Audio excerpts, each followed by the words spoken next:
Tapon, hamak, basura. Ganyan kung ituring ng mapagpanggap na si Marisol ang aking ina sa gitna ng marangyang Forbes Park. Habang suot ang milyong-pisong gown, isang marahas na sampal ang iginawad niya sa babaeng nagluwal sa akin, kasabay ng utos na lumaya sa sarili naming pamamahay. Hindi niya alam, ang bawat patak ng luhang yon ay mitya ng kanyang sariling pagbagsak. Hanggang kailan mananaig ang kasinungalingan bago tuluyang gumuho ang lahat ng kaniyang binuo. Huwag kang mag-alala, Isabela. Si Marisol, parang lumang kasangkapan lang yan sa bahay na ito. Ginagamit hanggat kailangan, pero oras na makuha ko ang huling pirma niya sa mga dokumento ng ari-arian. Itatapon ko rin siya sa basurahan. Masyado siyang tanga para maniwala na mahal ko siya. Ang boses ni Alejandro ay malamig pa sa hanging amihan na humahampas sa mga bintanang kapis ng kanilang lumang mansyon sa Bigan. Walang bakas ng pag-aalinlangan, walang bahid ng pagsisisi. Ang bawat salita ay parang laslas ng itak sa katahimikan ng gabi. Diretso sa puso ng babaeng nakatayo sa likod ng bahagyang nakabukas na pinto ng silid-aklatan. Sa mga sandaling iyon, hawak ni Marisol ang isang maliit na pelus na kahon. Sa loob nito ay isang kwintas na ginto. May pendant na hugis puso na pinaghirapan niyang ukitin sa kanilang syulid gawaan sa loob ng 3 gabi. Ang kanyang mga daliri ay may mga bakas pa ng bahagyang pagkapaso at gasgas mula sa paghawak ng mainit na metal. Mga sakripisyong tiniis niya para lamang maibigay ang pinakamagandang regalo sa kanilang 5 anibersaryo ng kasal. Ngunit ang init ng gintong kanyang nilikha ay tila naging yelo na nanuot sa kanyang mga kalamnan. Ang munting kahon ay dahan-dahang nadulas mula sa kanyang nanginginig na palad. Bumagsak ito sa sahig, ngunit hindi ito lumikha ng anumang ingay na sapat para gambalain ang 2 taong nagtatawanan sa loob. Ang kanyang asawa at ang babaeng itinuring niyang matalik na kaibigan. Ang lalamunan ni Marisol ay tila pinipiga ng isang invisible na kamay. Gusto niyang sumigaw. Gusto niyang pumasok sa silid at itanong kung bakit. Ngunit ang kanyang boses ay tila ibinaon sa ilalim ng lupang kinalalagyan ng kanyang dangal. Ang kanyang mga mata, na dati ay puno ng paghanga kay Alejandro, ay dahan-dahang napuno ng malabong anino ng luhang tumangging umagos. Ang bawat tibok ng kanyang puso ay naging isang mabigat na pasanin. Tila isang martilyo na humahampas sa kanyang dibdib.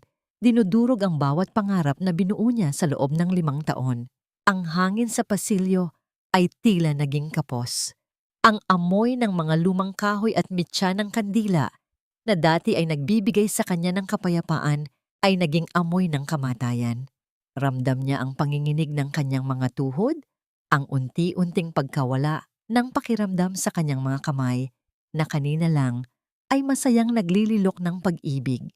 Sa isang iglap, ang mansyong puno ng kasaysayan ng kanyang pamilya ay naging isang malawak at madilim na kulungan. Napalingon siya sa dulo ng pasilyo kung saan naroon ang silid ng kanilang anak na si Liana. Ang inosenteng mukha ng bata, ang tanging dahilan kung bakit hindi pa siya tuluyang bumibigay sa lupaypay na sahig. Ngunit paano niya mapoprotektahan ang kanyang anak kung ang mismong haligi ng kanilang tahanan ang siyang anay na umuubos sa kanilang pundasyon? Bakit, Alejandro? Ang tanong na ito ay hindi lumabas sa kanyang mga labi, kundi umalingaw-ngaw sa bawat sulok ng kanyang naglulustay na kaluluwa. Bakit kailangang maging ganito kalupit ang tadhana sa isang pusong wala namang ibang ginawa, kundi ang magmahal ng tapat? Sa labas, ang ulan ay nagsimulang pumatak sa mga bubungang tisa, tila nakikiramay sa isang tahimik na pagkasira. Ang mga patak ay naging mabilis, lumilikha ng isang malungkot na ritmo sa kapaligiran, tinatabunan ng ingay ng pagkabasag ng isang buhay na wala nang baling muling mabuo. Tumalikod si Marisol, bit-bit ang bigat na higit pa sa gintong kanyang nilililok.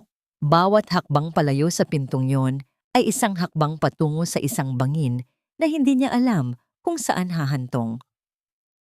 Ang kanyang isipan ay nababalot ng isang makapal na hamog ng pag-aalinlangan at takot, habang ang anino ni Alejandro at Isabela ay nananatiling nakaukit sa kanyang paningin. Isang masakit na paalala na ang pinakamalalim na sugat ay hindi galing sa kaaway, kundi sa mga taong pinahiram natin ng ating buhay. Haharapin ba niya ang bagyong ito ng mag-isa? O hahayaan na lang niyang tangayin siya ng agos ng pagkakataon patungo sa isang madilim na wakas? Tampigin. Huwag kang titingin sa salamin, Marisol. Parang awa mo na. Huwag muna ngayon. Ang boses ni Rafael ay puno ng pait at pagsusumamo, tila isang lason na binalot sa asukal upang hindi agad makamatay. Ngunit para kay Marisol, ang bawat salitang lumalabas sa bibig ng lalaking nagligtas sa kanya ay isa lamang paalala ng malupit na katotohanan. Nakahiga siya sa isang puting silid sa Singapore, malayo sa pamilyar na amoy ng lumang kahoy at hinulmang ginto sa bigan. Dito, ang tanging nalalanghap niya ay ang matapang na amoy ng gamot at ang lamig ng aircon na tila nanunuot sa kanyang mga buto. Ang huling alaala niya, bago ang lahat ay naging madilim, ay ang init ng apoy at ang nakakabinging katahimikan ng kailaliman ng dagat.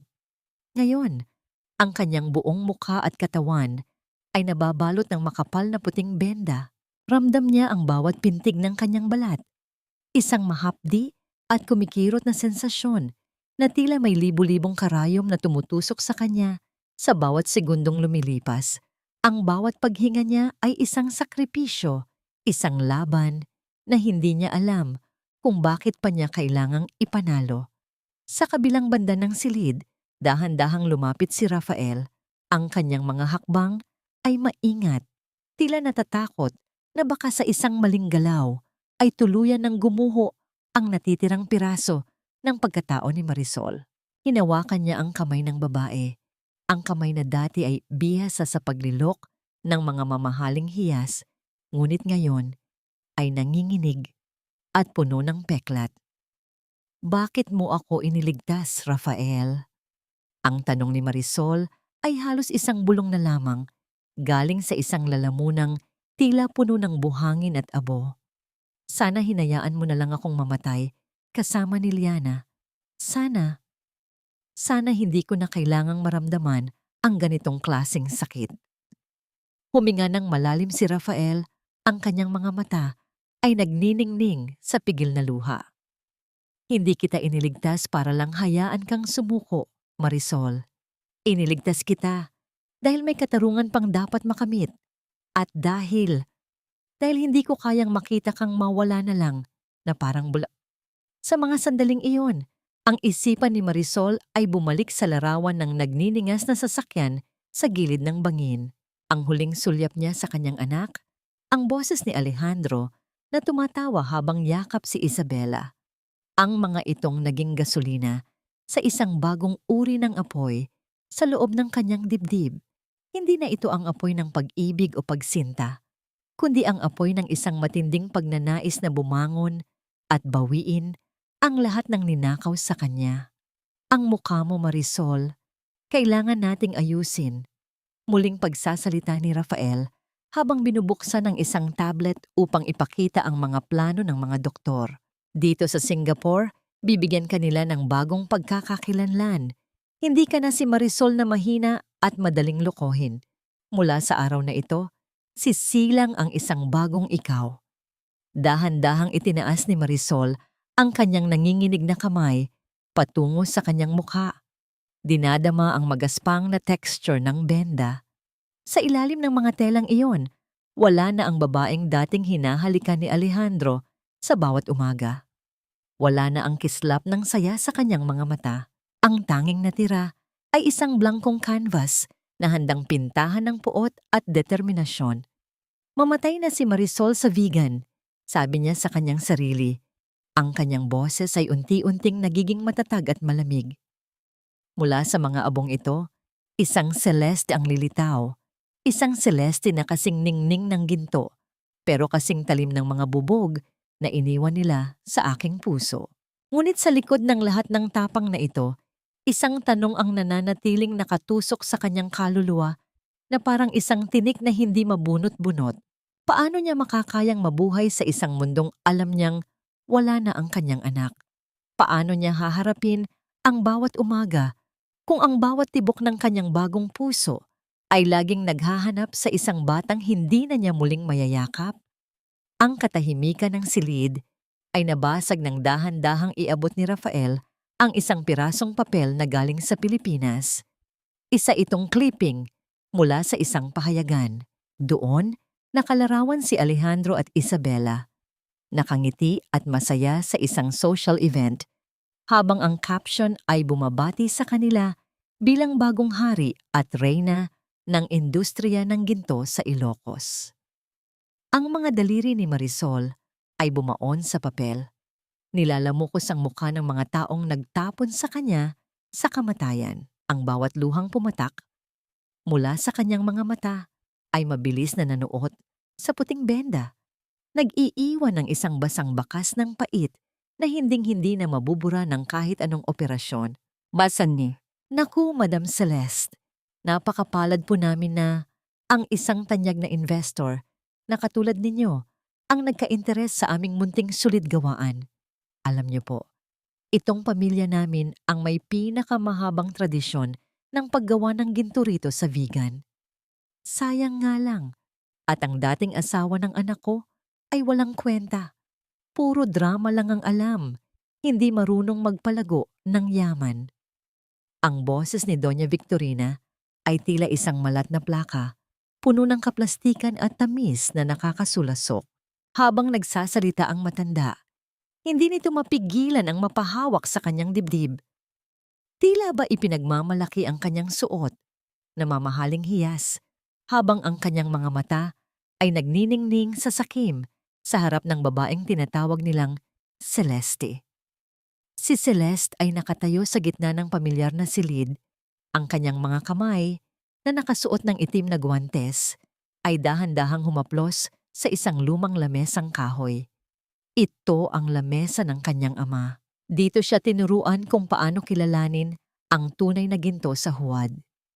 Ngunit ngayon, ang lamesang ito ay puno na ng alikabok at mga basyong bote ng alak ni Alejandro. Ang meryendang inihanda nila para sa kanya, ang paborito niyang empanada at kape, ay nananatiling hindi nagagalaw sa tabi. Ang irony ng sitwasyon ay tila isang lason na dahan-dahang dumadaloy sa kanyang sistema. Siya ang dating walang kwentang asawa na tinutukoy ni Victorina. Siya ang babaeng nagbuhos ng dugo, vapawis, para itaguyod ang negosyong ito, habang ang matanda ay walang ginawa kundi gastusin ang bawat kusing na kinikita niya. Sa loob ng kanyang dibdib, naramdaman ni Celeste ang isang pamilyar na sikip. Ang kanyang hininga ay naging mababaw, at ang bawat salita ni Victorina ay parang isang sampal na paulit-ulit na humahampas sa kanyang dangal. Ramdam niya ang panginginig ng kanyang mga daliri sa loob ng guwantes, ang pakiramdam ng kanyang sariling balat na tila naging banyaga sa kanya dahil sa mga operasyong pinagdaanan. Gusto niyang sumigaw, gusto niyang itapon ang lahat ng gamit sa silid na ito at sabihin sa kanila kung sino talaga siya. Ngunit ang kanyang bagong mukha ay nananatiling kalmado, isang maskara ng yelo na walang anumang emosyong ipinapakita. "Isang malaking karangalan ang makilala kayo, Doña Victorina," tugon ni Celeste. Ang kanyang boses ay malayo na sa malumanay na tono ni Marisol. Ngayon, ito ay may awtoridad, malamig, at may bahid ng pagkasopistikada ng isang babaeng galing sa ibang bansa. At ikaw, Attorney Alejandro, balita ko ay marami kayong pinagdaanang pagsubok nitong mga nakaraang taon. Condolence sa inyong nakaraang trahedya. Napalingon si Alejandro sa kanya. Ang kanyang mga mata ay tila naghahanap ng isang bagay na pamilyar sa mukha ni Celeste. May isang segundong natahimik ang silid at tanging ang tunog ng lumang orasan sa dingding ang naririnig. Tila bawat detak nito ay isang babala. Ang mga mata ni Alejandro ay nananatiling nakapako sa mga mata ni Celeste. Ang mga matang dati ay puno ng pag-ibig, ngunit ngayon ay kasing lalim ng madilim na karagatan. Salamat, Madam Celeste, sabi ni Alejandro. Ang kanyang boses ay may halong pag-aalinlangan. Masyadong masakit ang nakaraan, kaya mas pinipili naming tumingin sa hinaharap.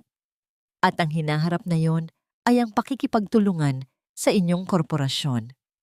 Habang nagsasalita si Alejandro, hindi mapigilan ni Celeste na mapatingin sa singsing na suot nito. Hindi iyon ang kanilang singsing sa kasal. Isa itong bagong alahas. Mas malaki, mas magarbo, isang simbolo ng kanyang tagumpay sa ibabaw ng pagkawasak ng buhay ni Marisol. Ang pakiramdam ng pagkasulasok ay lalong tumindi. Tila ang bawat sulok ng silid na ito ay sumisigaw ng katotohanang pilit nilang ibinabaon. Nabalik lamang ang diwa ni Celeste nang marinig niya ang tunog ng mga yabag mula sa labas ng silid. Isang pamilyar na pabango ang pumasok sa loob, ang pabango ni Isabela. Ang babaeng kumuha ng lahat sa kanya ay papasok na sa pintuan, suot ang isang ngiti na tila isang tagumpay sa gitna ng isang digmaan. Tumayo ng tuwid si Celeste. Inayos ang kanyang mamahaling blazer at humarap sa pintuan. Ang bawat hibla ng kanyang pagkatao ay nakahanda na sa pakikipagtuos. Hindi na siya ang biktimang luluha sa isang tabi. Siya na ang bagyong wawasak sa kanilang maling paraiso. Paano niya mapapanatili ang kanyang maskara kung ang bawat hininga sa loob ng bahay na ito ay nagpapaalala sa kanya ng kanyang nawalang anak? Hanggang kailan niya kayang tiisin ang mapanuring tingin ng lalaking minsan niyang minahal, habang ang kanyang puso ay sumisigaw ng katarungan sa gitna ng banyagan niyang anyo? May mga alaalang kahit gaano natin pilit na ibaon sa ilalim ng lupa, Attorney Alejandro, ay laging humahanap ng paraan para muling bumalik. At kung minsan, ang mga multo ng kahapon ay hindi dumarating sa anyo ng panaginip, kundi sa isang pamilyar na pabango o isang simpleng kilos na hindi mo akalaing matatandaan mo pa. Ang boses ni Celeste ay parang isang malamig na haplos ng hangin sa gitna ng mainit na hapon. Nakaupo siya sa harap ni Alejandro at Isabela sa loob ng opisina na dati ay pagmamay-ari ng kanyang ama. Sa gitna ng lamesa ay isang bote ng mamahaling wine na dinala niya bilang regalo, ngunit ang kislap ng salamin nito ay tila nagbibigay ng isang nakakasilaw na babala. Ang kanyang mga mata na maingat na binura ng sining ng operasyon ay nakapako kay Isabela, ang babaeng na ngayon ay tila balisa.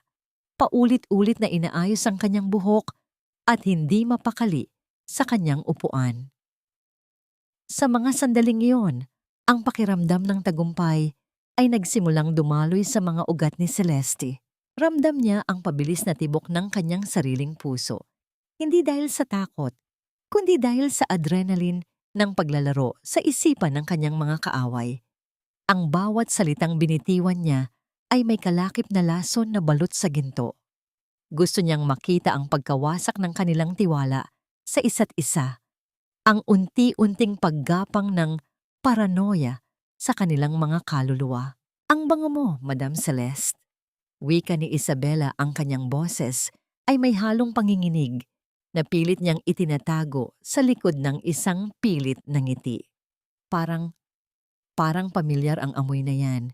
Sampagwitan na may halong luma na kahoy? Hindi ko lang matandaan kung saan ko huling naamoy iyon. Ngumiti ng bahagya si Celeste, isang nangiting hindi umabot sa kanyang mga mata. Ito ang paborito kong pabango sa Singapore. Sabi nila, ang amoy na ito ay para sa mga babaeng may itinatagong lihim. Bagay na bagay sa akin, hindi ba? Tumingin si Celeste kay Alejandro, na kanina patahimik at tila malalim ang iniisip. Dahan-dahang kinuha ni Celeste ang kanyang baso ng wine at tila walang anong itinanong. Attorney, bakit tila malayo ang iyong tingin?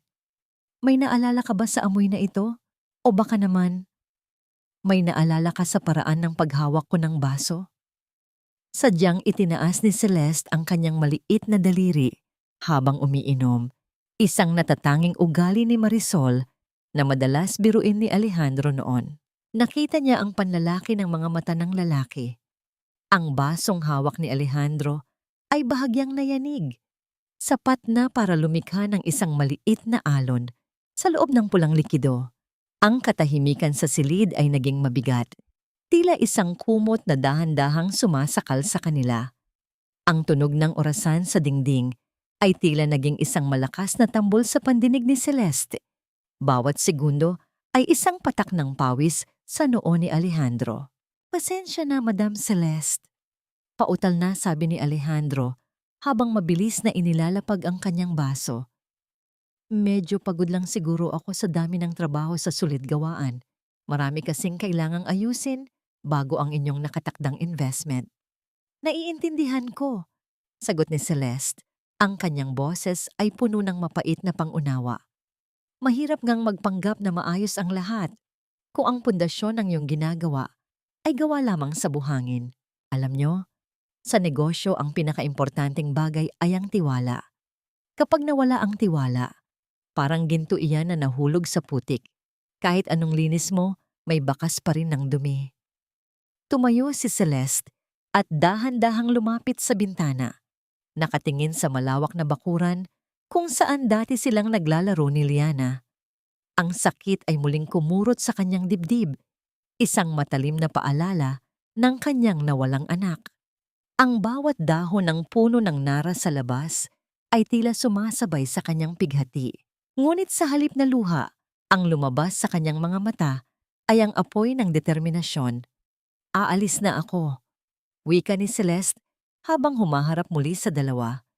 "Ngunit bago ako lumisan, may iiwan muna akong munting regalo para sa inyong bahay. Isang pampaswerte, ika nga." Inilabas niya ang isang maliit na medalyon ng birhen na gawa sa ginto. Isang medalyon na alam niyang matatandaan ni Alejandro dahil ito ang huling bagay na binigay ng kanyang ama bago ito mamatay. Inilapag niya ito sa lamesa. At ang tunog ng ginto sa ibabaw ng kahoy ay tila isang hatol na nagpatahimik sa buong silid. Nabalik lamang ang diwa ni Celeste nang marinig niya ang isang mahinang iyak mula sa malayong bahagi ng mansyon. Isang iyak ng isang bata na tila humihingi ng saklolo. Ang tunog na yon ay tila isang kidlat na tumama sa kanyang sistema, winawasak ang kanyang maskara ng pagiging Celeste. Ang kanyang mga paa ay tila gustong tumakbo patungo sa tunog na yon, ngunit kailangang niyang manatiling matatag. Hanggang kailan kaya niyang itago ang kanyang pagkatao kung ang bawat sulok ng bahay na ito ay sumisigaw ng kanyang pangalan? Sino ang batang umiiyak sa dilim? At bakit tila ang bawat hikbi nito ay tumatagos sa kanyang bagong mukha? "Wala kang silbi. Bakit ba hindi ka nalang sumama sa nanay mong patay na sa kailaliman ng dagat? Pinapakain kita, binibihisan, pero kahit isang simpleng utos ay hindi mo magawa ng tama." Ang boses ni Isabela ay pumunit sa katahimikan ng madilim na pasilyo sa likod ng mansyon. Hindi ito ang malambing na boses na ginagamit niya kapag kaharap si Alejandro o ang mga panauhin. Ito ay boses ng isang halimaw, puno ng pagkamuhi, nanunuya, at walang bahid ng awa. Ang bawat salita ay tila isang latigo na humahampas sa murang isipan ng batang kanyang pinagbubuntunan ng galit. Sa labas ng silid, nakasandal si Celeste sa malamig na pader. Ang kanyang mga kamay ay mahigpit na nakakuyom hanggang sa bumaon ang kanyang mga kuko sa telang guwantes. Ang kanyang hininga ay naging mabilis at mababaw. Tila may malaking bato na nakadagan sa kanyang dibdib. Sa loob ng kanyang bulsa, dahan-dahang hinaplos ng kanyang mga daliri ang isang maliit na saplot ng sanggol na itinago niya sa loob ng 3 taon. Isang piraso ng tela na may borda ng pangalang Liana. Ang irony ng pagkakataon ay tila isang lason na sumasakal sa kanya. Narito siya, nagpapanggap na isang mayamang banyaga, habang ang sarili niyang dugo at laman ay minamaltrato sa loob ng bahay na dati ay sa kanya. Ang bawat hikbi ng bata na naririnig niya sa kabilang panig ng pinto ay tila isang kutsilyo na dahan-dahang hinihiwa ang kanyang puso. Gusto niyang sipain ang pinto, gusto niyang sakalin si Isabela, ngunit kailangan niyang manahan sa dilim. Ang kanyang katawan ay nanginginig sa matinding pagnanais na sumigaw, ngunit ang tanging lumabas sa kanyang mga labi ay ang lasa ng sariling dugo dahil sa pagkagat niya sa kanyang ibabang labi. Dahan-dahang sumilip si Celeste sa maliit na siwang ng pinto. Doon, sa ilalim ng malamlam na ilaw ng isang bumbilya, nakita niya ang isang batang babae na nakaluhod sa sahig, namumugto ang mga mata at gulo-gulo ang buhok. Ang batang iyon ay suot ang isang lumang damit na halatang kupas na ang kulay.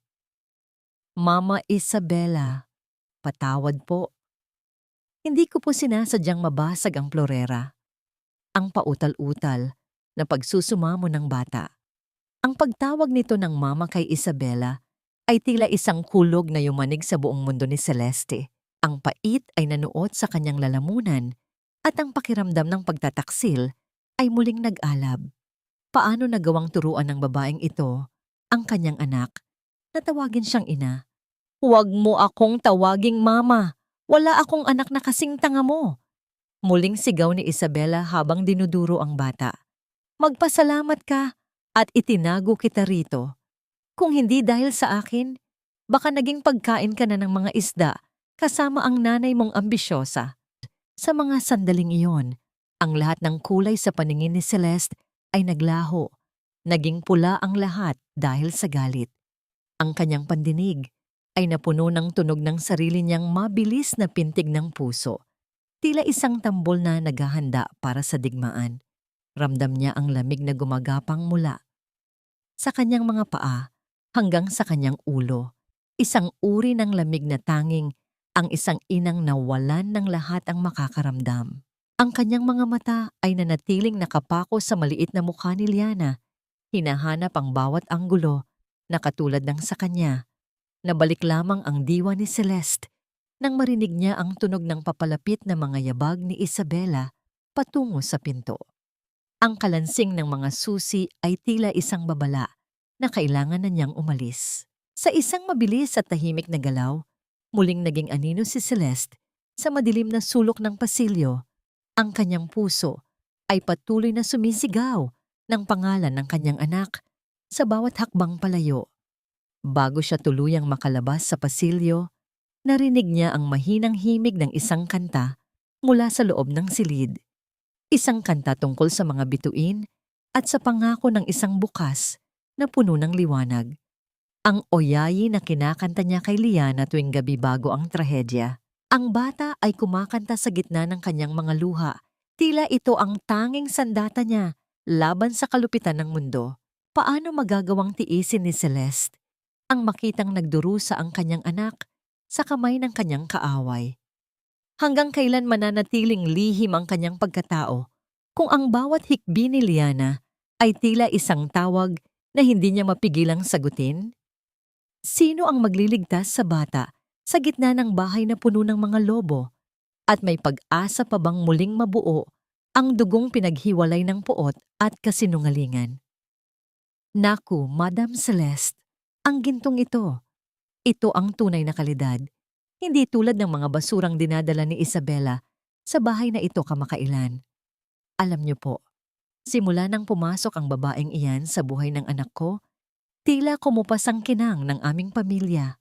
Pero kayo ang sagot sa aming mga dalangin. Ang boses ni Doña Victorina ay tila isang linta na sumisipsip sa atensyon ni Celeste. Habang nagsasalita ang matanda, ang kanyang mga mata ay nananatiling nakatitig sa suot na brilyanteng singsing ni Celeste. Tila ba gusto niyang dukutin ito mula sa daliri ng bisita. Ang bawat papuri niya ay may kasamang malisya. Bawat tawa ay may tunog ng barya.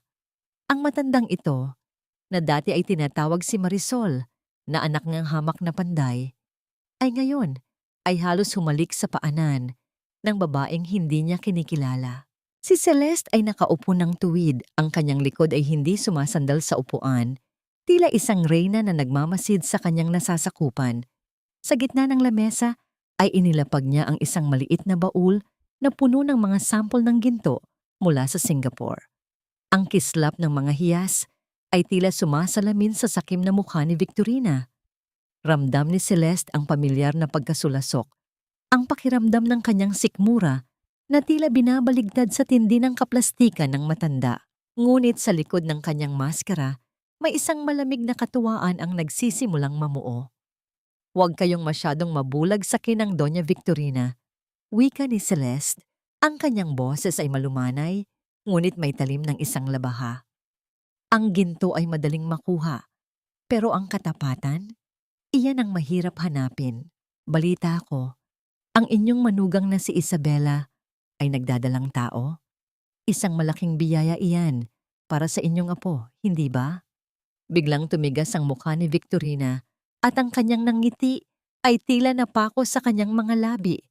Ang katahimikan sa loob ng sala ay nabalot ng tensyon, tila isang pisi na anumang oras ay mapuputol. Ang tanging naririnig ay ang mahinang pagaspas ng electric fan sa sulok, na tila ba sumasabay sa mabilis na pag-iisip ng matanda. Nagdadalang tao? Isang taon na silang nagsasama ni Alejandro, madam, pero hanggang ngayon ay wala pang balita. Bulong ni Victorina habang lumalapit ang kanyang mukha kay Celeste, tila ba nagbabahagi ng isang masangsang na sikreto. Sa tingin ko nga ay baog ang babaeng yan. Puro ganda lang ang alam, pero hindi kayang magbigay ng tagapagmana. Sayang lang ang perang ginagastos ni Alejandro sa kanya. Eksaktong sa sandaling iyon, pumasok si Isabela sa sala, bit-bit ang isang tray ng tsaa. Marahil ay narinig niya ang huling bahagi ng sinabi ni Victorina dahil ang kanyang mukha ay namutla, tila nawalan ng dugo. Ang tray na hawak niya ay bahagyang nayanig at ang tunog ng mga tasang porselana na nagkiskisan sa isa't isa ay tila isang babala ng paparating na gulo. Isabela, bakit ngayon ka lang? Bulyaw ni Victorina, ang kanyang boses ay biglang naging mapangapi. Kanina pa kami naghihintay ni Madam Celeste. At ayusin mo nga ang paglalakad mo, para kang pilay na aso. Yumuko si Isabela, ang kanyang mga mata ay puno ng pait at kahihiyan. Nakita ni Celeste kung paano nanginig ang mga labi ng babaeng dati ay napakataas ng lipad. Ang pakiramdam ng katarungan ay nagsimulang gumapang sa puso ni Celeste, ngunit alam niyang ito ay simula pa lamang. Ang lason na itinatanim niya sa isipan ni Victorina ay dahan-dahang kakalat, hanggang sa mismong ang magbiyanan ang mag-uubusan sa loob ng mansyong ito. Nang makalabas si Victorina para sagutin ang isang tawag, dahan-dahang tumayo si Celeste at lumapit kay Isabela. Ang bawat hakbang niya ay may kasamang bigat ng kanyang nakaraan. Huminto siya sa likuran ng babae at bumulong sa paraang tila isang mahinang ihip ng hangin sa gabi. Hanggang kailan mo itatago ang katotohanan kay Alejandro, Isabela? Ang katotohanang ang iyong bahay bata ay kasing tuyo ng disyerto? Ang mga mata ni Isabela ay nanlaki sa gulat at ang tasa ng tsaa na ilalapag sana niya ay tuluyang nadulas sa kanyang mga daliri. Ang porselana ay nagkapira-piraso sa sahig at ang mainit na likido ay tumalsik sa mamahaling sapatos ni Celeste. Ang katahimikan ay naging kasing talim ng mga bubog sa sahig. Ang bawat hininga ni Isabela ay naging mabilis, tila isang hayop na nasasakal sa isang patibong na hindi niya nakikita. Paano nalaman ni Celeste ang lihim na matagal nang itinatago ni Isabela? Ano ang gagawin ni Isabela kapag nalaman ni Alejandro na ang lahat ng kanyang pangako ng isang pamilya ay isa lamang malaking kasinungalingan? Sino ang susunod na mabibiktima sa larong ito ng ginto at lason, habang ang bawat segundo ay tila isang hakbang patungo sa isang madilim na bangin? Tapusin mo na siya ngayong gabi.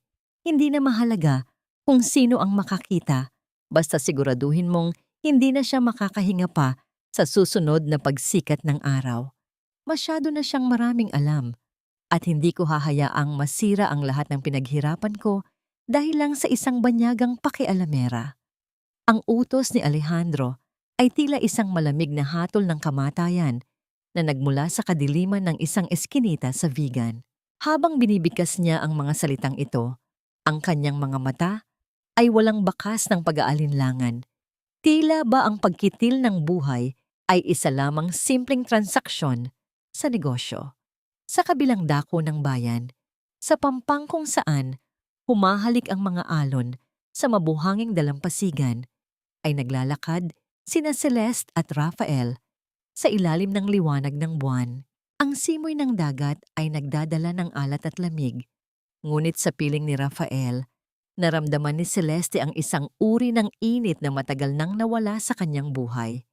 Dahan-dahang hinawakan ni Rafael ang kamay ni Celeste. Ang kanyang mga daliri ay marahang humaplos sa balat ng babae. Isang tahimik na sandali na tila nagpapatigil sa mundo. Malayo sa puot, malayo sa paghihiganti. Marisol o Celeste, kahit ano pa ang itawag mo sa sarili mo, para sa akin, ikaw pa rin ang babaeng pilit kong inabot mula sa kailaliman ng dagat. Bulong ni Rafael, ang kanyang boses ay puno ng pagsinta at katapatan. Sana, pagkatapos ng lahat ng ito, piliin mo naman ang maging masaya. Hindi lang para sa katarungan, kundi para sa iyong sarili. Napahinto si Celeste. Ang kanyang mga mata ay nagniningning sa ilalim ng liwanag ng buwan.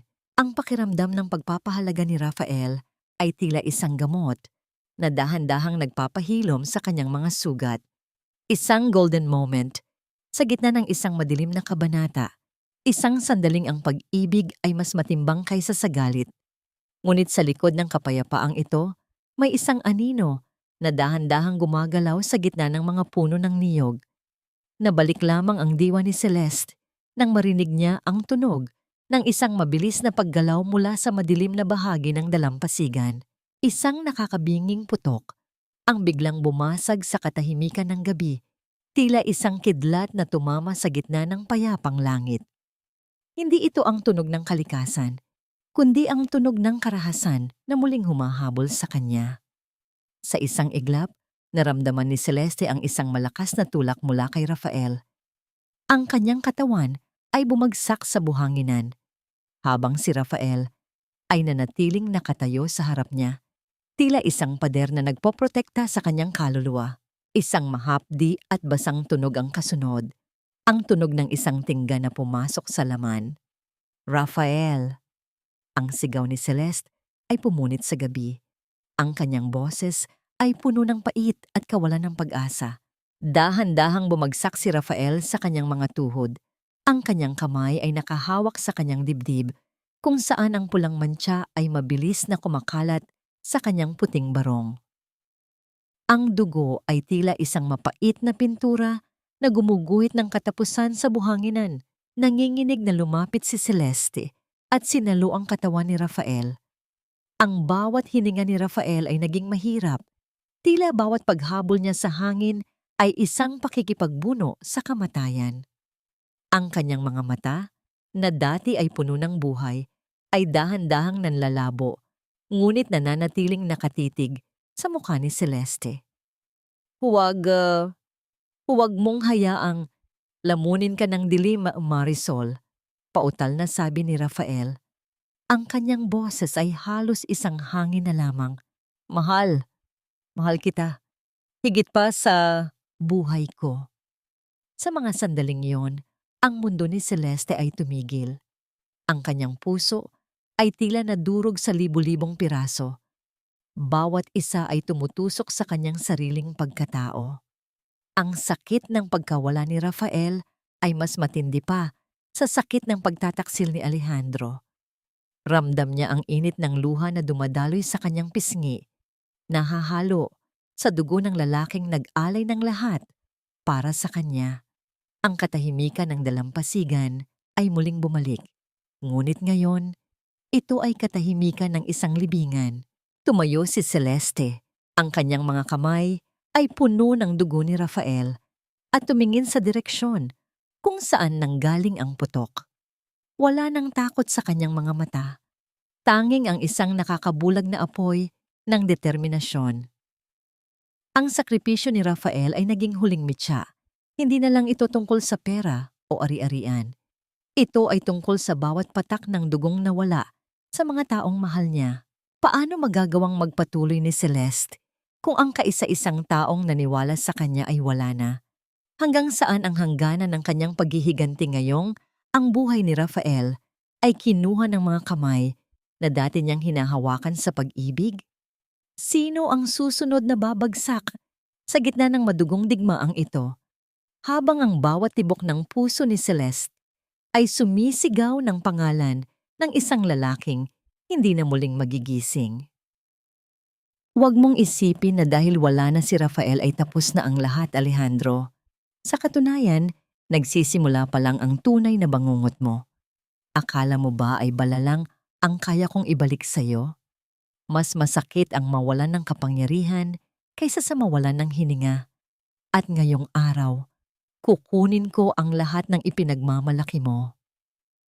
Ang boses ni Celeste ay parang isang matalim na espada na humihiwa sa mausok na hangin ng syulid gawaan. Nakatayo siya sa gitna ng silid sa harap ng nagbabagang pugon kung saan dati ay masayang nagtutunaw ng ginto ang kanyang ama. Ang kanyang mga kamay na nakasuot ng itim na guwantes ay mahigpit na nakahawak sa isang dokumento, ang kasulatan ng pag-aari ng lahat ng ari-arian ni Alejandro. Ang bawat hibla ng kanyang suot na mamahaling itim na terno ay tila nagdadalamhati, ngunit ang kanyang mga mata ay nagniningning sa puot na mas mainit pa sa apoy ng pugon. Si Alejandro ay napaatras, ang kanyang mukha ay kasing puti ng papel na hawak ni Celeste. Ang pawis ay tuloy-tuloy na dumadaloy mula sa kanyang noo at ang kanyang mga kamay ay nanginginig habang pilit na inaabot ang lamesa para suportahan ang kanyang nanghihinang mga tuhod. Sa gilid, si Isabela ay nakatayo rin. Ang kanyang mga mata ay nanlalaki sa takot habang nakatingin sa babaeng tila bumangon mula sa hukay upang bawiin ang katarungan. Anong ibig mong sabihin, Madam Celeste? Ang pautal na tanong ni Alejandro. Ang kanyang boses ay tila isang tuyong dahon na tinatangay ng hangin. Binayaran ko ang lahat ng utang ng pamilyang ito. Akin ang sulid gawaan na ito. Akin ang mansyon. Isang mapait at nakakalokong tawa ang lumabas sa mga labi ni Celeste. Dahan-dahan siyang lumapit kay Alejandro. Ang bawat hakbang niya ay lumilikha ng isang mabigat na tunog sa sahig na semento, tila isang hatol na papalapit ng papalapit. Huminto siya sa harap ng lalaki at itinapat ang dokumento sa mukha nito. Binayaran mo ang utang gamit ang perang ninakaw mo kay Marisol, hindi ba? Bulong ni Celeste. Ang boses niya ay naging kasing lamig ng kamatayan. Ngunit nagkamali ka ng kinalabang bangko sa Singapore. Binili ko ang lahat ng iyong mga utang, Alejandro.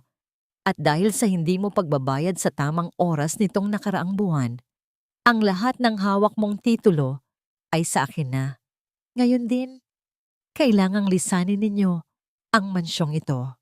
Wala na kayong pag-aari kahit isang butil ng ginto rito.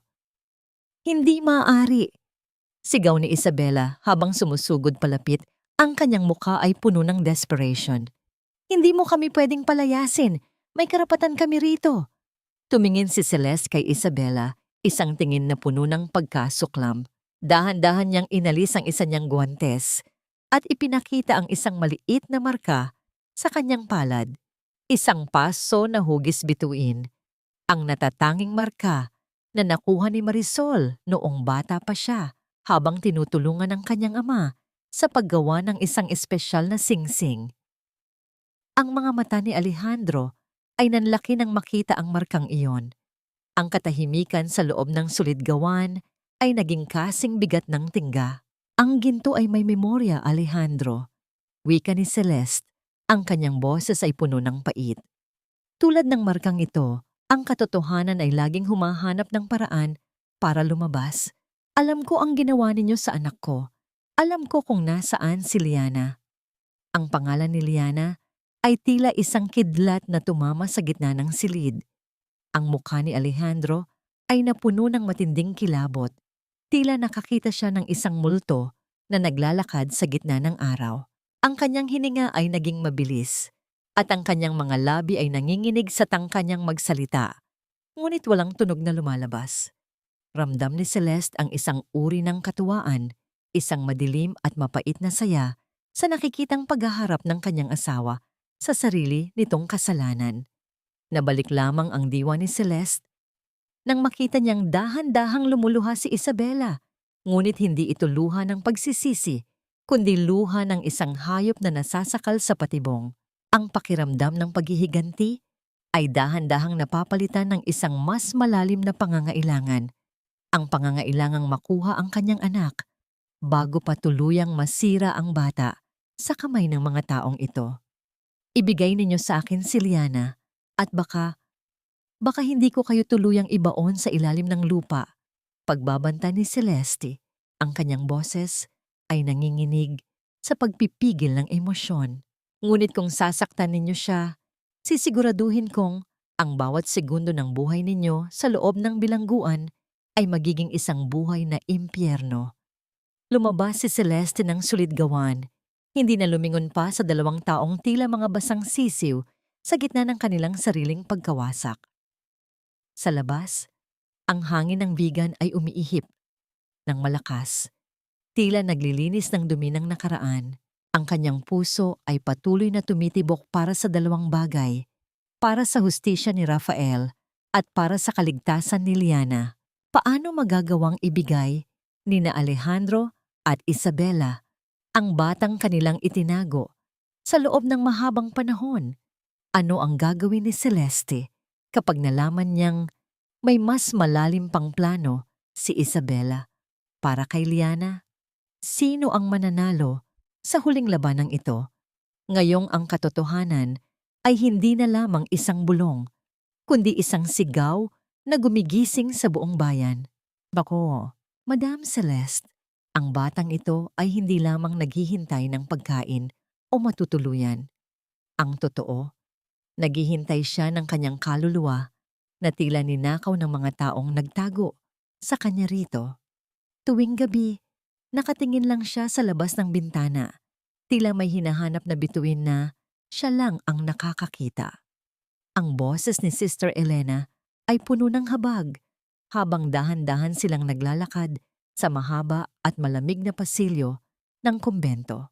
Ang amoy ng insenso at mga natutunaw na kandila ay humahalo sa amoy ng lumang bato, lumilikha ng isang atmosfera ng kapayapaan na tila hindi nararapat sa bagyong nagngangalit sa loob ng dibdib ni Celeste. Ang bawat hakbang niya sa makinis na sahig ay tila isang paglalakad sa pagitan ng langit at impyerno, ang langit ng muling pagkikita at ang impyerno ng katotohanang 3 taon niyang hindi nayakap ang kanyang anak. Ramdam ni Celeste ang panginginig ng kanyang mga tuhod. Ang bawat pintig ng kanyang puso ay tila isang malakas na tambol na nagbabanta na sumabog. Ang kanyang mga kamay na nakatago sa loob ng bulsa ng kanyang suot na blazer ay mahigpit na nakakuyom hanggang sa bumaon ang kanyang mga kuko sa palad. Isang muikim ng pagsisisi ang patuloy na tumutusok sa kanya. Bakit hindi siya naging mas mabilis? Bakit hinayaan niyang lumaki ang kanyang anak sa gitna ng takot at pangungulila? Dito po siya, madam. Bulong ng madre habang dahan-dahang binubuksan ang isang mabigat na pintong kahoy na patungo sa maliit na hardin. Sa gitna ng hardin, sa ilalim ng isang malaking puno ng kabayero, nakaupo ang isang maliit na batang babae. Ang kanyang buhok ay maingat na nakapusod, ngunit ang kanyang mga balikat ay tila nakayuko sa bigat ng mundong hindi niya pa dapat nararanasan. Nakatitig siya sa isang maliit na piraso ng gintong papel na tila ba ito ang pinakamahalagang hiyas sa buong mundo. Dahan-dahang lumapit si Celeste. Ang kanyang boses ay tila nawala sa hangin. Huminto siya ilang metro ang layo mula sa bata. Ang bawat hibla ng kanyang pagkatao ay gustong sumigaw, gustong tumakbo, at yakapin ng bata ng sobrang higpit. Ngunit ang takot na baka matakot sa kanya si Liana ay mas matindi. Ang kanyang bagong mukha, ang banyagang anyo na ito. Paano makikilala ng isang anak ang inang matagal nang ipinalagay na patay? Nagsimulang humuni ang bata. Isang himig na pamilyar sa pandinig ni Celeste. Ang himig ng uyayi na itinuro ni Marisol, ang awit tungkol sa gintong buwan at sa inang laging magbabantay. Ang bawat nota ay tila isang haplos sa sugatang puso ni Celeste. Winawasak ang huling piraso ng kanyang maskara. Liana. Ang pagtawag niya ay halos isang bulong lamang, isang hangin na punong-puno ng pag-ibig at pait na palingon ng bata. Ang mga mata ni Liana na kasing itim ng gabi at kasing lalim ng dagat ay tumitig sa mukha ni Celeste. May isang mahabang katahimikan na tila tumagal ng ilang siglo. Ang hangin ay tila tumigil sa pag-ihip at ang tanging naririnig ay ang mahinang pag-aspas ng mga pakpak ng ibon sa paligid. "Sino po kayo?" tanong ni Liana. Ang kanyang boses ay maliit at puno ng pag-aalinlangan. "Kayo po ba ang anghel na sinasabi ni Sister Elena?" Hindi na napigilan ni Celeste ang kanyang sarili. Dahan-dahan siyang lumuhod sa damuhan, hindi alintana ang dumi sa kanyang mamahaling damit. Itinaas niya ang kanyang kamay at ipinakita ang maliit na markang paso sa kanyang palad. Ang bituin na laging hinahaplos ni Liana noon bago matulog. Ang bituin. Bulong ni Liana at ang kanyang maliliit na kamay ay dahan-dahang lumapit upang hawakan ang palad ni Celeste. Ang init ng balat ng bata sa kanyang palad ay tila isang kuryenteng nagpagising sa bawat selula ng kanyang pagkatao. "Mama, ikaw po ba si Mama?" Ang tanong ni Liana ay sinundan ng isang hikbing hindi na mapigilan. Sa isang iglap, magkayakap na ang mag-ina sa gitna ng hardin. Ang mga luha ni Celeste ay malayang dumadaloy, nababasa ang balikat ng kanyang anak. Ang pakiramdam ng maliliit na bisig ni Liana na nakapulupot sa kanyang leeg ay ang pinakamalaking tagumpay na nakamit niya sa buong buhay niya. Ang lahat ng ginto sa vegan, ang lahat ng yaman sa Singapore, ay walang binatbat sa bango ng buhok ng kanyang anak. "Patawad, anak. Patawad kung hinayaan kitang maghintay ng matagal." Hikbi ni Celeste. Ang kanyang boses ay gumaralgal sa tindi ng emosyon. "Narito na si Mama. Hindi na kita muling iiwan. Hinding-hindi na." Nabalik lamang ang diwa ni Celeste nang marinig niya ang isang malakas na kalansing ng gate mula sa labas ng kumbento. Isang itim na sasakyan ang mabilis na huminto at ang tunog ng mga yabag ng sapatos na nagmamadali ay tila isang babala. Ang takot ay muling gumapang sa kanyang sistema. Si Alejandro. Alam na ng lalaki kung nasaan sila. Paano magagawang protektahan ni Celeste si Liana kung ang kalaban ay handang dumanas ng mas maraming dugo para lamang itago ang kanyang mga kasalanan? Mayroon bang sapat na lakas ang isang inang muling nabuo, ang puso, upang harapin ang huling hamon ng tadhana? Sino ang nagtataksil sa loob ng kumbento? At bakit tila ang bawat hakbang patungo sa kalayaan ay laging may kasunod na panganib? Sa harap ng lahat ng mga kagalang-galang na panauhin ng vegan, nais kong ipakilala ang tao sa likod ng muling pagkabuhay ng industriya ng ginto sa ating bayan. Attorney Alejandro, ang lalaking hindi lamang marunong humawak ng batas, kundi marunong din magpahalaga sa tradisyon ng kanyang pamilya. Ang boses ng MC ay umalingaw-ngaw sa loob ng marangyang ballroom ng Heritage Hotel. Tila isang mabulaklak na pagbati na nagmumula sa kailaliman ng isang madilim na hukay. Habang naglalakad si Alejandro patungo sa entablado, ang kanyang mukha ay puno ng pagmamalaki. Suot ang isang mamahaling tuxedo na tila ba nakatabon sa lahat ng mantsa ng kanyang pagkatao. Sa tabi niya, si Isabela ay nakasuot ng isang makinang na gown na gawa sa seda. Ang kanyang leeg ay pinalalamutian ng mga brilyanteng alam ni Celeste na binili gamit ang dugong nawala sa kanyang pamilya. Sa isang madilim na sulok ng ballroom, nakatayo si Celeste. Ang kanyang mga mata ay nananatiling nakapako sa bawat galaw ng kanyang asawa. Ang kanyang hininga ay mabagal at kontrolado, tila isang tigre na naghihintay ng tamang sandali upang sumunggab. Ramdam niya ang lamig ng baso ng wine sa kanyang kamay at ang bawat tibok ng kanyang puso ay tila isang timer na papalapit na sa zero. Isang golden moment ang dumaan sa kanyang isipan, ang alaala ng kanyang ama na laging nagsasabi na ang tunay na ginto ay hindi kailanman nangingitim sa apoy ng katotohanan. Salamat sa inyong lahat, wika ni Alejandro. Ang kanyang boses ay puno ng kaplastikan habang hawak ang mikropono. Ang tagumpay na ito ay hindi para sa akin, kundi para sa aking yumaong asawang si Marisol, na siyang nagturo sa akin ng tunay na halaga ng sining na ito. Ang pagbanggit sa pangalan ni Marisol ay tila isang lason na kumalat sa buong silid. Naramdaman ni Celeste ang isang matinding pait sa kanyang lalamunan at ang kanyang mga daliri ay humigpit sa baso hanggang sa mamuti ang kanyang mga buko-buko. Hindi niya hahayaang gamitin ng demonyong ito ang kanyang pangalan para sa sarili nitong interes. Ngayon na ang oras para sa paghuhugas ng kasalanan. Sa isang mabilis na senyas ni Celeste sa technician sa gilid, ang malaking screen sa likod ni Alejandro ay biglang nagbago. Sa halip ng mga larawan ng negosyo, lumitaw ang isang video, isang footage mula sa isang tagong kamera sa loob ng mansyon. Doon, malinaw na naririnig ang boses ni Isabela na inaamin ang pagkidnap kay Liana at ang plano nilang patayin si Marisol sa bangin ng vegan.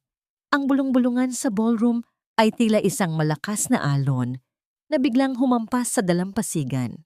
Ang bawat mata ng mga panauhin ay nanlaki sa gulat at ang katahimikan na sumunod ay naging kasing bigat ng isang sementadong pader.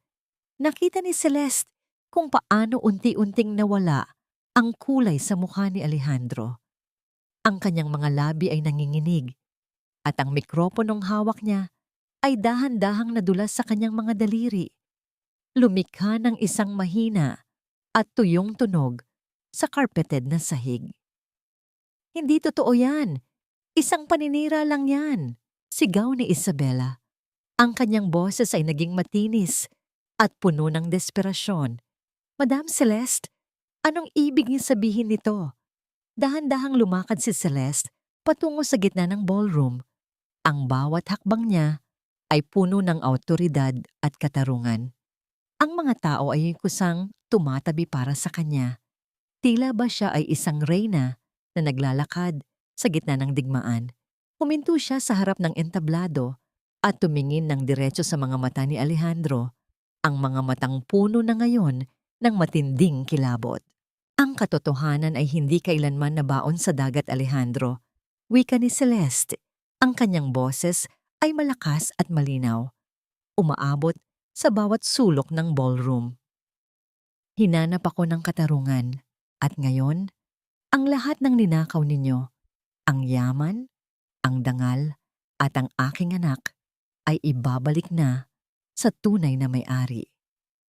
Nabalik lamang ang diwa ni Celeste nang marinig niya ang kalansing ng mga bakal. Ang mga pulis ay pumasok sa ballroom. Ang kanilang mga yabag ay mabigat at tiyak. Mabilis nilang pinalibutan sina Alejandro at Isabela. Sa isang sulok, nakita ni Celeste si Doña Victorina na tila nawalan ng malay. Ang kanyang mga alahas ay tila naging mga kadena na humihila sa kanya pababa sa kahihiyan.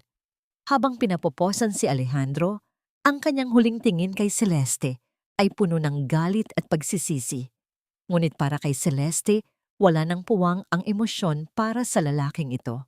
Ang kanyang puso ay nasa labas na ng ballroom, naghihintay para sa kanyang anak na ligtas na sa piling ng mga madre. Ang bawat hakbang palayo sa gusaling iyon ay tila isang paggising mula sa isang mahabang bangungot. Ngunit sa likod ng tagumpay na ito, may isang bagong anino na lumitaw sa dilim. Isang liham ang iniabot sa kanya ng isang estranghero habang siya ay papalabas. Isang liham na may selyo ng isang kilalang abogado sa Vigan.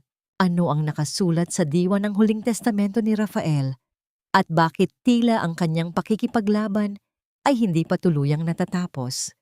Sino ang taong tinutukoy ni Rafael sa kanyang liham na darating upang gabayan si Celeste?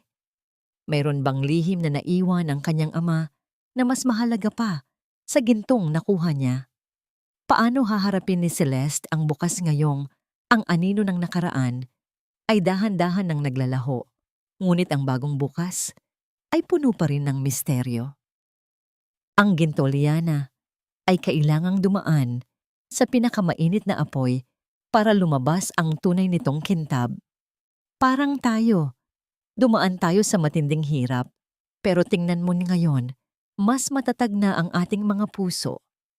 Ang boses ni Celeste ay malambot at puno ng pagmamahal habang nakaupo siya sa harap ng mesa sa sulid gawaan na dati ay pagmamay-ari ng kanyang ama. Sa kanyang tabi, ang maliit na si Liana ay masayang pinapanood ang bawat galaw ng kanyang ina. Ang amoy ng mainit na metal at ang tunog ng mahinang pagpukpok ng maso sa pilak ay nagbibigay ng isang pamilyar na himig sa silid, isang himig ng muling pagkabuhay. Wala na ang alikabok at amoy ng alak ni Alejandro. Ang bawat sulok ng sulid-gawaan ay malinis na ngayon, puno ng mga bagong kagamitan at mga manggagawang dati ay nawalan ng pag-asa, ngunit ngayon ay muling nabigyan ng marangal na trabaho. Isang golden moment ang namuo sa gitna ng sikat ng araw na tumatagos sa bintana. Dahan-dahang kinuha ni Celeste ang kamay ni Liana at tinuruan itong humawak ng isang maliit na ukit. Ang init ng balat ng kanyang anak at ang kislap ng saya sa mga mata nito ay ang pinakamahalagang kayamanan na hinding-hindi matutumbasan ng anumang karat ng brilyante. Ramdam ni Celeste ang isang uri ng kapayapaan na tila isang malamig na tubig na naghuhugas sa lahat ng kanyang pagod at pait. "Mama, gagawa po ba tayo ng korona para kay Tito Rafael?" Tanong ni Liana. Ang kanyang boses ay puno ng inosenteng pag-alala. Napatigil ng bahagya si Celeste. Ang kanyang mga mata ay nagniningning sa pigil na luha. Gagawa tayo ng isang espesyal na alaala para sa kanya, anak. Isang bagay na kasing tatag ng kanyang pagmamahal sa atin. Sa labas ng sulid gawaan, ang Rafael Foundation ay nagsimula na ring tumanggap ng mga kababaihan at mga batang biktima ng karahasan. Ang mansyong dati ay kulungan ng lihim at puot ay naging isang tahanan ng pag-asa. Ang bawat silid ay puno na ngayon ng tawanan at mga kwento ng paghilom. Ang diwa ni Rafael ay nananatiling buhay sa bawat buhay na tinutulungan ni Celeste. Nabalik lamang ang diwa ni Celeste nang iabot sa kanya ng kanyang sekretarya ang isang itim na sobre. Ito ang liham na binanggit ng abogado, ang huling hiling ni Rafael bago ito pumanaw. Dahan-dahang binuksan ni Celeste ang sobre at ang bawat salitang nakasulat sa papel ay tila isang tinig na bumubulong sa kanyang pandinig. "Marisol, kung nababasa mo ito, ibig sabihin ay nahanap mo na ang iyong kapayapaan. Ngunit may isang huling regalo akong iniwan para sa iyo. Isang tao na darating upang ipaalala sa iyo na ang puso ay muling tumitibok kahit matapos ang pinakamahabang taglamig. Huwag kang matakot dahil ang kanyang pagdating ay ang aking paraan ng pagpapatuloy ng aking pangako sa iyo." Ang hangin ng hapon ay tila naging mas presko nang magpasyang maglakad si Celeste patungo sa sementeryo kung saan nakahimlay si Rafael. Ang bawat hakbang niya sa damuhan ay may kasamang dalangin ng pasasalamat. Ngunit bago pa man siya makarating sa puntod, nakita niya ang isang anino nino ng isang lalaki na nakatayo roon. Ang lalaki ay nakasuot ng simpleng puting polo. Ang kanyang likod ay tila pamilyar, tila isang anino ng nakaraan na muling nabuhay sa kasalukuyan.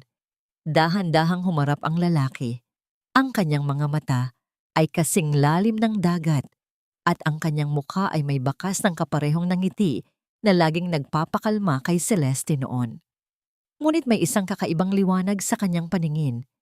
Isang liwanag ng isang taong dumaan din sa sarili nitong digmaan at nagtagumpay. "Kayo po ba si Madam Celeste?" Tanong ng lalaki. Ang kanyang boses ay may lalim na tila yumayakap sa buong paligid. "Ako si Mateo, isang doktor na kauuwi lang mula sa malalayong lugar. Pinapunta ako rito ng isang huling hiling at ng isang pusong tumitibok para sa katarungan." Ramdam ni Celeste ang isang kakaibang kaba. Ang kanyang puso ay tila nakikinig sa isang ritmo na matagal na niyang hindi nararamdaman. Ang bawat hininga ni Mateo ay tila sumasabay sa hangin ng vegan. Lumilikha ng isang atmosfera na puno ng misteryo at bagong simula. Sino ang lalaking ito na may dalang mga lihim ni Rafael? Mayroon bang puwang ang isang bagong pag-ibig sa gitna ng pusong puno pa rin ng mga peklat ng nakaraan? Paano tatanggapin ni Celeste ang pagdating ni Mateo sa kanyang buhay ngayong akala niya ay tapos na ang lahat ng kanyang kwento? Ano ang nakatago sa likod ng mga mata ng lalaking ito na tila kilalang kilala na siya kahit noon pa man?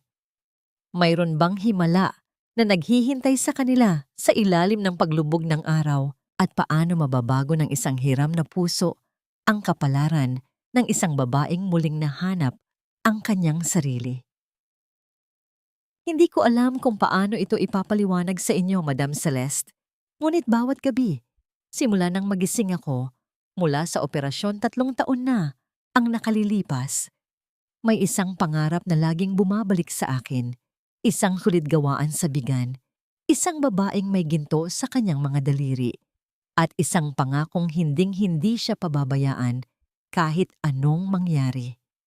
Ang boses ni Mateo ay tila isang malalim na kwerdas ng gitara na nagpapatigil sa pag-ikot ng mundo ni Celeste. Nakatayo sila sa harap ng puntod ni Rafael habang ang papalubog na araw sa vegan ay nagbibigay ng isang kulay kahel na liwanag sa paligid. Tila ba binabalot ang sementeryo ng isang banal na proteksyon? Ang hangin ay dahan-dahang humahaplos sa mga talahib. Lumilikha ng isang mahinang kaluskos na tila ba sumasabay sa mabigat na paghinga ni Celeste. Ramdam ni Celeste ang panginginig ng kanyang mga kamay. Ang bawat salita ni Mateo ay tila isang piraso ng puzzle na dahan-dahang nabubuo sa kanyang isipan. Isang muikim ng kaba at pag-asa ang sabay na tumutusok sa kanyang dibdib. Paano magagawang malaman ng isang banyagang tulad ni Mateo ang mga detalyeng tanging sila lang ni Rafael ang nakakaalam? Anong ibig mong sabihin, Mateo? Pautal na tanong ni Celeste. Ang kanyang boses ay halos isang bulong na lamang. Paano mo nalaman ang tungkol sa tsulid gawaan at ang tungkol sa akin? Huminga ng malalim si Mateo at ang kanyang mga mata ay naging seryoso. Dahan-dahan niyang kinuha ang kamay ni Celeste at inilagay ito sa tapat ng kanyang dibdib, sa ibabaw ng kanyang puso. Sa ilalim ng palad ni Celeste, naramdaman niya ang isang malakas at matatag na pintig. Ang ritmo nito ay pamilyar. Isang pintig na tila ba narinig na niya noon sa mga sandaling nakasandal siya sa balikat ni Rafael noong sila ay nasa Singapore pa. 3 taon na ang nakalilipas. Bago pumanaw si Rafael sa Singapore, nag-iwan siya ng isang huling bilin. Wika ni Mateo, ang kanyang boses ay nanginginig sa matinding emosyon. Ako ang naging benepisyaryo ng kanyang donasyon, ang pusong tumitibok dito sa loob ng aking dibdib. Ito ang puso ni Rafael. Ipinamana niya ito sa akin para mabuhay ako, pero higit sa lahat, para magkaroon siya ng paraan na makabalik sa'yo. Ang katotohanan ay tila isang malakas na kidlat na tumama sa gitna ng katahimikan ng sementeryo. Napabitaw si Celeste. Ang kanyang mga mata ay nanlaki sa gulat habang ang mga luha ay mabilis na namuuo. Ang pakiramdam ng pagkahilo ay dahan-dahang gumapang sa kanya. Tila ba ang lupa sa ilalim ng kanyang mga paa ay naging malambot na putik. Ang puso ni Rafael, ang pusong nagmahal sa kanya ng higit pa sa sariling buhay, ay narito pa rin sa harap niya. Kaya ba? Kaya ba pakiramdam ko ay matagal na kitang kilala?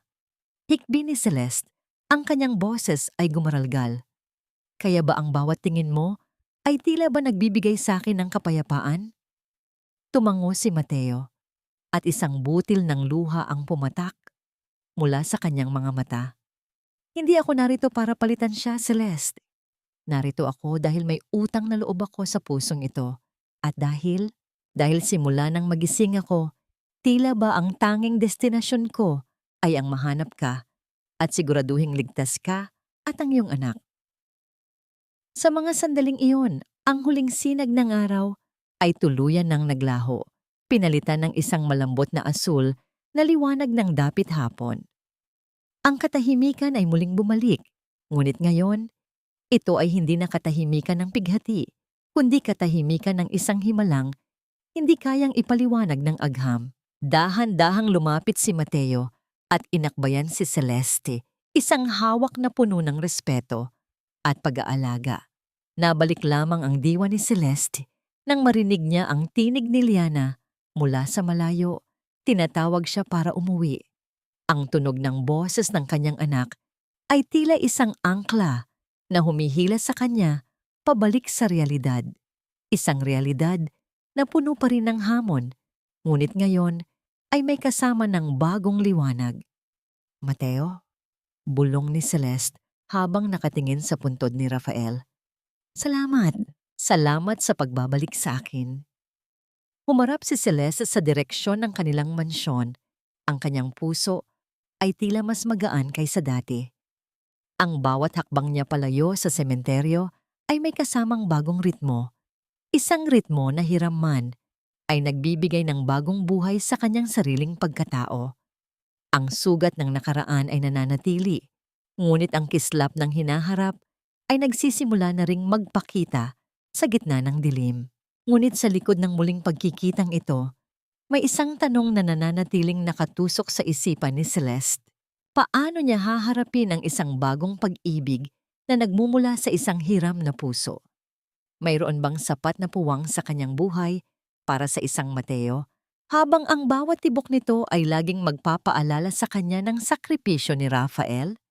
Ano ang naghihintay sa kanila sa gitna ng vegan ngayong ang lahat ng lihim ay nabunyag na at ang tanging natitira ay ang hamon ng pagpapatawad at pagpapatuloy? Ang sikat ng umaga sa vegan ay tila isang banayad na haplos ng ginto sa bawat bintanang kapis ng lumang mansyon.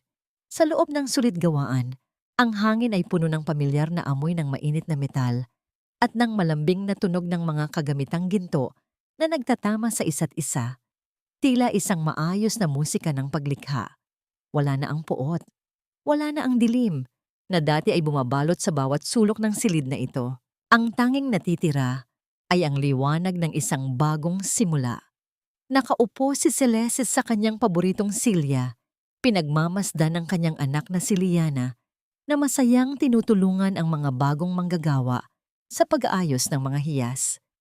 Ang bawat tawa ng bata ay tila isang gamot na tuluyang nagpapahilom sa mga peklat ng nakaraan. Ramdam ni Celeste ang isang uri ng kapayapaan na hindi niya inakalang muli niyang mararanasan. Isang kapayapaan na hindi nakadepende sa yaman o kapangyarihan, kundi sa katahimikan ng kanyang sariling kaluluwa. Isang golden moment ang dumaan ng maramdaman ni Celeste, ang isang mainit na kamay na pumatong sa kanyang balikat. Hindi na niya kailangang lumingon pa upang malaman kung sino ito. Ang pamilyar na pintig na nagmumula sa dibdib ni Mateo ay tila isang angkla na nagpapanatili sa kanya sa kasalukuyan. Si Mateo, na may dalang puso ni Rafael, ay naging higit pa sa isang kaibigan. Siya ang naging saksi sa kanyang pagbabago, ang katuwang niya sa pagbuo muli ng mga pangarap na minsan nang nadurog. Napatawad mo na ba sila, Celeste? Mahinang tanong ni Mateo. Ang kanyang boses ay tila isang ihip ng hangin na nagdadala ng kapayapaan. Huminga ng malalim si Celeste at ang kanyang mga mata ay tumitig sa malayo, sa direksyon ng kulungan kung saan nagbabayad sina Alejandro at Isabela para sa kanilang mga kasalanan. Wala na ang galit na dati, ay nagpapakulo sa kanyang dugo.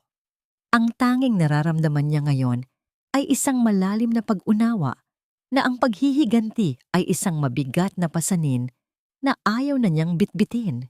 Ang pagpapatawad, Mateo, ay hindi nangangahulugang kinalimutan ko na ang lahat. Tugon ni Celeste, ang kanyang boses ay matatag at puno ng karunungan. Ito ay ang pagpapasya na hindi na sila ang may hawak ng aking kaligayahan. Malaya na ako, malaya na kami ni Liana, at sapat na yon para sa akin. Dahan-dahang kinuha ni Celeste ang isang maliit na piraso ng gintong ukit na kanyang ginagawa. Isang pendant na hugis puso. Ngunit may mga guhit na tila mga bitak na pinunuan ng mas makinang na ginto. Ito ang sining ng kintsugi na natutunan niya kung saan ang mga basag ay mas lalong pinapaganda. Ito ang simbolo ng kanyang buhay. Ang bawat sugat, bawat pait, at bawat pagluha ay naging bahagi ng kanyang disenyo, ginagawa siyang mas matatag at mas mahalaga kaysa sa dati. Nabalik lamang ang diwa ni Celeste nang tumakbo palapit si Liana at yumakap sa kanyang binti, dala ang isang munting bulaklak mula sa hardin. Sa sandaling iyon, ang lahat ng pait ng kahapon ay tuluyan ng natunaw sa init ng yakap ng kanyang anak. Ang buhay ay tulad ng ginto, kailangang dumaan sa apoy upang lumabas ang tunay na kinang. At ngayon, sa gitna ng vegan, ang kinang na iyon ay hindi na muling maglalaho. Natagpuan na ni Celeste ang tunay na ginto ng buhay. Hindi ito ang metal na kanyang hinuhubog, kundi ang pag-ibig na kanyang ibinibigay, ang kapayapaang kanyang tinatamasa, at ang pag-asang muling mabuhay sa bawat pagsikat ng araw. Ang kanyang kwento ay hindi na tungkol sa isang babaeng naging biktima, kundi tungkol sa isang inang naging reyna ng kanyang sariling kapalaran. Dahil sa bawat paglubog ng araw sa vegan, laging may pangako ng isang mas maliwanag na bukas para sa pusong marunong maghintay, maniwala, at magmahal muli. Maraming salamat sa inyong lahat na sumama sa mahaba at madamdaming paglalakbay na ito. Mula sa unang patak ng luha ni Marisol hanggang sa matamis ng ngiti ni Celeste, naramdaman ko ang inyong pakikiramay at pakikinig sa bawat pintig ng kanilang kwento. Isang malaking karangalan para sa akin ang maging tinig na naghatid sa inyo sa mundo ng ginto, pait at pag-asa. Sa totoo lang, habang isinusulat ko ang mga kabanatang ito, lalo na ang bahagi kung saan kailangang magsakripisyo ni Rafael para sa kaligtasan ni Celeste, naramdaman ko rin ang bigat sa aking sariling dibdib. May mga gabi na tila naririnig ko ang hikbi ni Liana sa dilim, at ang bawat salitang inukit ko sa papel ay naging bahagi na rin ng aking sariling buhay. Ang kwentong ito ay hango sa mga totoong sugat na madalas nating makita sa paligid.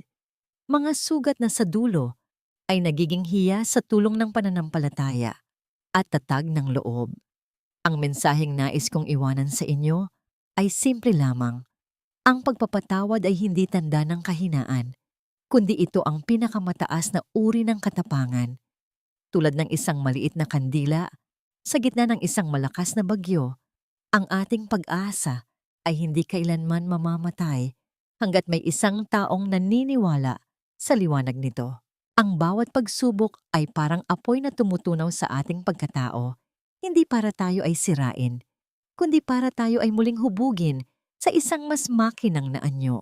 Ngunit bago tayo tuluyang magpaalam sa mga karakter na ating minahal, isang tanong ang nais kong iwanan sa inyong mga puso. Sa gitna ng lahat ng pait at matinding pagtataksil na naranasan ni Celeste, ikaw ba, sa iyong sariling buhay, kaya mo ring patawarin ang taong pinakamalaking nagkasala sa'yo para lamang makamit ang iyong sariling kapayapaan?